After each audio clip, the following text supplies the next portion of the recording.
So this week, as you can see, we're cooking in the studio because we're talking about one of my favourite subjects, that's food.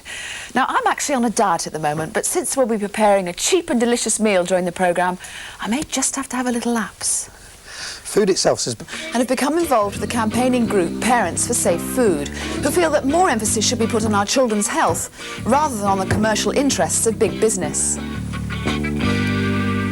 And later on in the programme, I'm going to be sampling some food prepared by Bernardine Lawrence, the author of this new book, How to Feed Your Family for £4 a Day, with some help from her daughter Letitia here, who's very happy making some pastry animals or something over there. Bernie, before we get going, can you tell me why you wrote this book? Yes, well, the book evolved really out of years' worth of experience, and I did offer a week's worth of recipes to a leading anti-poverty group, but they were afraid to take on the information because they thought this might suppress benefit levels.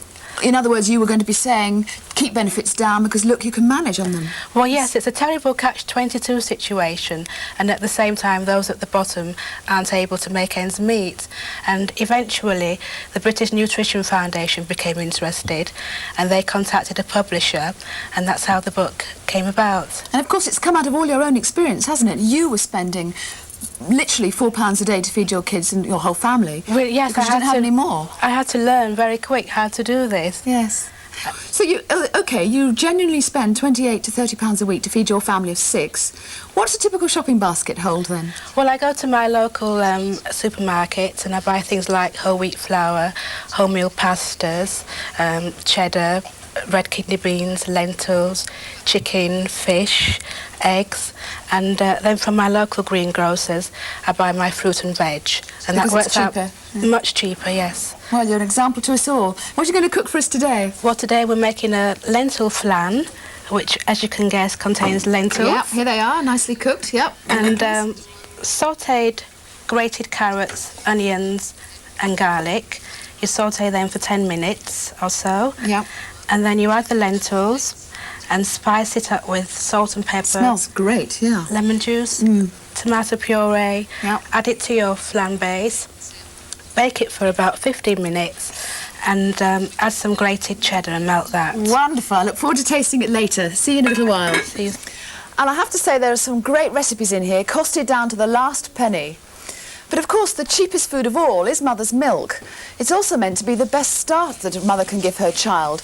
Parents for Safe Food, Britannia House, Glenthorne Road, London W6OLS. That's Parents for Safe Food, Britannia House, Glenthorne Road, London W6OLS.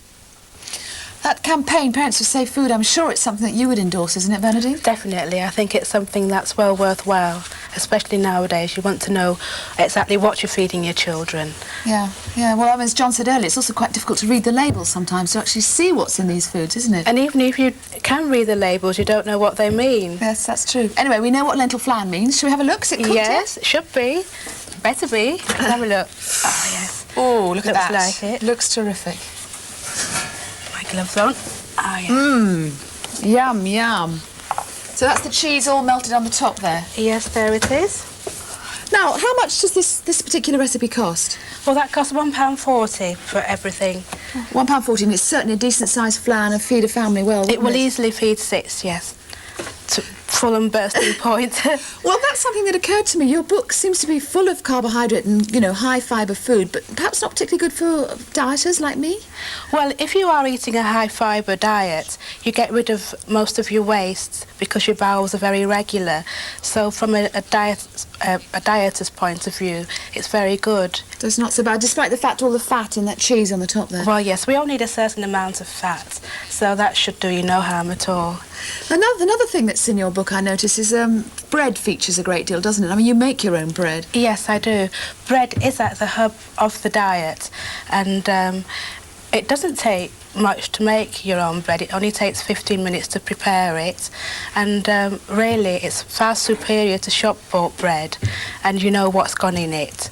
And you also know how many people have handled it too, That's don't you? right, isn't it? And it's much cheaper. It costs less than half the price of shop-bought bread. But isn't the problem that making bread actually takes rather a lot of time? You have to be organised and you have to, think ahead, and a lot of people are in a heck of a rush and they don't have time to do that. Well, it doesn't take a lot of time. A lot of people could just pop out to their bakers and spend half an hour easily buying one loaf of bread. They wouldn't think twice about it. But for 15 minutes worth of preparation, you can have the dough for 2 large loaves already in the oven, Yes. rising. Going back to the flounder moment, is your family mainly vegetarian? Because, I mean, this is a vegetarian thing, isn't it? Do you cook with lentils and make vegetarian food most of all? Well, I do use a lot of lentils because they're very high in protein. They can contain more protein than prime lean beef, twice as much iron and 3 times as much calcium, and cost about 1/13 of the price. So really, it's a very good buy. So it's good for us and good for the planet as well. It's very good for the planet because it takes 10 pounds of vegetable protein to make 1 pound of prime lean beef. Yes. And that also eats up a lot of land space, and it's creating a lot of pressure on the planet. You make it sound like you're a sort of terribly highly qualified nutritionist. Is that the case? Well, not really. I think it's something you pick up as you go along, really. It's just a lot of common sense, you know. I think if you do have the basics of nutrition, then you can manage quite well. But unfortunately, a lot of school kids in particular, they're not being taught home economics. So really, they're at the mercy of the giant food corporations. Yes. And they'll just go out when they're students and they're living on a pittance, and they'll just feed themselves a lot of expensive garbage, and they won't be able to manage. Stuff out of the freezers and stuff out of tins. Yes. The thing that strikes me about your book, it really is terribly sensible. I mean, it's the kind of stuff maybe my mum taught me when I was a kid. You know, or you learned a bit at school. But perhaps, Yes. you know, as you say, children aren't really getting this kind of teaching anymore in schools. It's very, very important, because otherwise people do not have the choice. If they know how to feed themselves well, then, you know, they can decide to do that. But otherwise, they'll just be eating a lot of garbage. Yes. I'm not saying that everyone should go out and eat lentils. Yes. But they should at least have the choice to do that if they wish. Know how to do it. Well, John, what do you reckon? Do you think you could feed your family using this cookbook? I was going to say, as the food gets warmer, the men get nearer. I was going to say, what does Letitia think of the potato I know, cheesecake? She's eaten a lot. She's tucking into it. What is this she's eating? Well, this is cheesecake, but it has no cheese in it, and it's made with mashed potatoes, margarine, demerara sugar and eggs. And it's very healthy because it doesn't have the cheese in it, you know, the saturated fats in it.